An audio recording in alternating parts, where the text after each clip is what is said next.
Bon allez, on va parler de sous aujourd'hui et on va aborder cette question que beaucoup se posent. Combien la France paye pour la Nouvelle-Calédonie? Ai-je bien entendu? On vient de parler de pognon? Et ça tombe bien parce que ça c'est un de mes mèmes préférés. Attends, rassure-moi. On fait pas une vidéo sur le thème de l'argent de la France juste pour que tu te fasses le petit kiff de mettre ce mème. Non, pas du tout.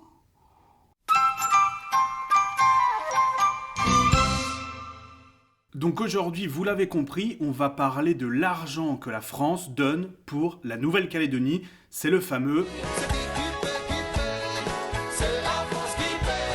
Sauf qu'aujourd'hui, en 2025, qu'est-ce que ça veut dire exactement? C'est la France qui paye. Alors d'abord, on va vous parler du budget de la Nouvelle-Calédonie. Celui qui décide combien d'argent rentre, combien d'argent sort pour les dépenses du territoire. Il est voté chaque fin d'année et en 2027, il était de l'ordre de 380 milliards de francs à peu près. Et dans tout cet argent, pour 1000 francs dépensés, 32 francs seulement viennent de l'État. La majorité, la moitié même plus, vient d'une fiscalité locale. Bien, mais si on en reste là, on est assez loin de l'état des lieux qu'on peut faire au niveau des finances de la Nouvelle-Calédonie. Parce qu'en fait, ce budget de la Nouvelle-Calédonie ne recouvre finalement que... Là, il y a quelqu'un qui vient d'entrer, c'est ça? Attends, j'allais voir vite fait. C'est bien, elle va aller gronder tout le monde. Mais si on en reste là, on est assez loin de l'état des lieux qu'on peut faire au niveau des finances de la Nouvelle-Calédonie. Parce qu'en réalité, ce budget voté chaque année ne correspond qu'aux dépenses liées aux compétences de la Nouvelle-Calédonie. Et encore. Donc en réalité, Paris verse 180 milliards de francs par an de plus pour la Nouvelle-Calédonie. Hein, tant que ça? Alors, on va décortiquer cette somme et pour ça, on va se baser sur le fameux document qui avait fait couler beaucoup d'encre. C'est le document sur l'implication du oui ou du non à l'indépendance. Il avait été édité par l'État en 2021, juste avant le 3e référendum. Comme d'habitude, je vous mets le lien en description. Si vous voulez aller plus loin, nous on va parler que de l'aspect financier de ce document. Donc 178 milliards envoyés par la France en 2020. Sur ces 178 milliards, il y a 123 milliards qui sont dédiés aux salaires des fonctionnaires et aux services publics qui sont liés. Donc en gros, ça comprend quoi? Ça comprend la police, la justice, l'armée et la monnaie. Mais pas que ça, puisqu'on compte aussi 50 milliards pour le corps enseignant, 50 milliards par an que paye directement l'État. Je possède des thunes, ouais.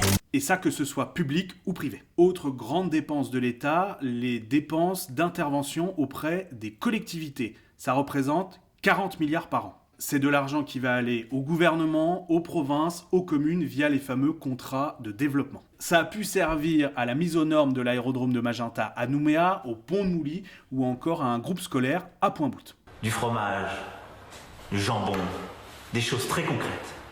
Et enfin, le troisième grand pôle de dépenses de France en Nouvelle-Calédonie, c'est la fameuse défiscalisation. Sur les 180 milliards, c'est 8% la défiscalisation. Mais cet argent, il ne va pas aller directement dans les caisses de la Nouvelle-Calédonie en tant que collectivité. Ce sont des sommes qui vont aller directement aider le secteur privé. Et là, parmi les exemples emblématiques qu'on peut citer, on peut parler des avions d'Air Calin qui vont être achetés grâce en partie à la défiscalisation nationale. Et là, j'en profite pour habilement vous parler de la vidéo qu'on avait faite il y a quelques mois sur l'aérien. Le lien, il est quelque part par là. Because we're smart.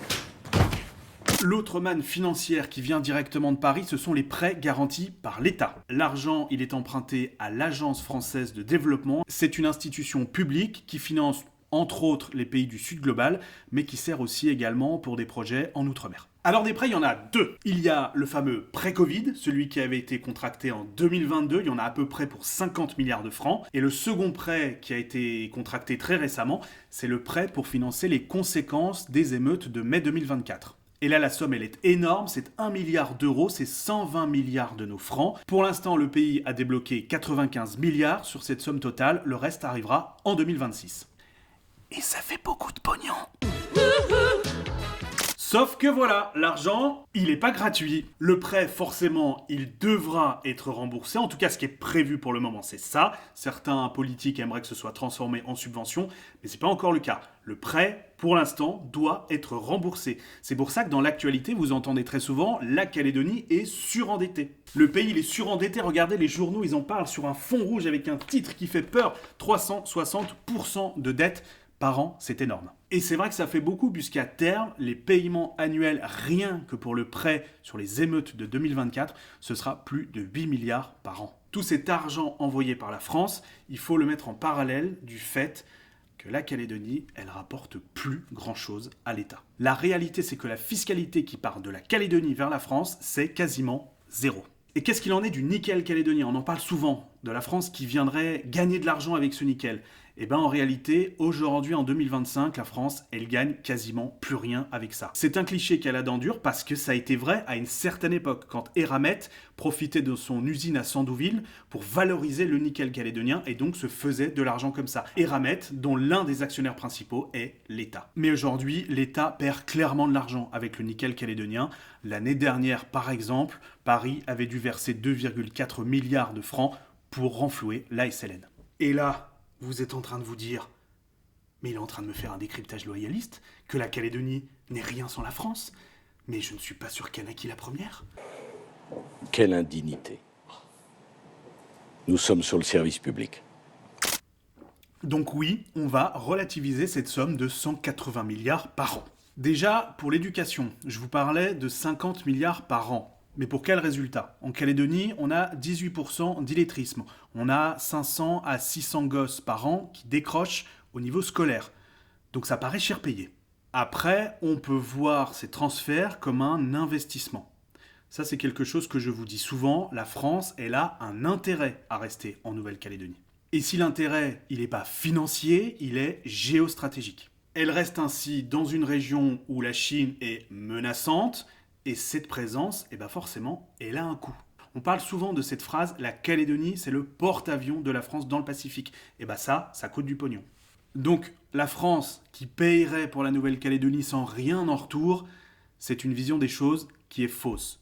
Mais à l'inverse, la France qui se contenterait de piller la Calédonie uniquement, c'est tout aussi faux. En tout cas, aujourd'hui. Bon, maintenant, on va finir par une question qui est un peu plus touchy et qui est assez opaque. Est-ce que, sans cet argent de la France, l'indépendance est possible ? Parce qu'il n'y a que ça qui intéresse les gens, on va pas se mentir. Et je vais vous décevoir, mais c'est compliqué de répondre à cette question, ça dépend surtout de votre sensibilité politique. En cas d'indépendance en libre association avec la France, les dépenses régaliennes, donc la police, la justice, l'armée et la monnaie, seraient toujours prises en charge par la France. Et puis, autre possibilité, si la Calédonie devient totalement indépendante, on peut aussi imaginer une base militaire française dans le pays, et ça, ce serait pas gratuit.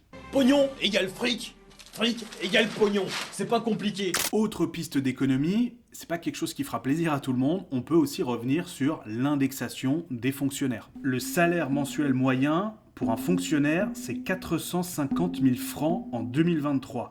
Dans le privé, c'est seulement 300 000 francs. Alors après, ça se fait pas d'un coup, ça se prépare, mais c'est une piste qui est possible. Autre piste de financement, on peut imaginer la location ou la vente d'espaces de la zone maritime calédonienne. Ça peut être à la Chine, ça peut être aux États-Unis, ça peut être à l'Australie, et ça se fait avec tous les risques que ça comporte. Vous le voyez tous les jours dans l'actualité, on parle de surpêche, on parle de militarisation du Pacifique, tout ça c'est des questions qu'il faut se poser avant de faire n'importe quoi. Et puis, on peut aussi monnayer des aides financières en fonction des voix qu'on apporte dans les instances internationales. Je pense notamment à l'ONU. Alors attention, je ne suis pas en train de vous dire que telle ou telle solution, c'est la meilleure ou c'est la pire. C'est à vous de vous faire un avis sur tout ça. Mais les solutions, elles existent. C'est vous qui voyez. Voilà, c'est la fin de ce décryptage. Merci encore de l'avoir suivi. Merci pour votre soutien tous les mois. Comme d'habitude, un like, un partage, un commentaire, ça fait toujours plaisir. Puis moi, je vous dis à la prochaine. Ciao.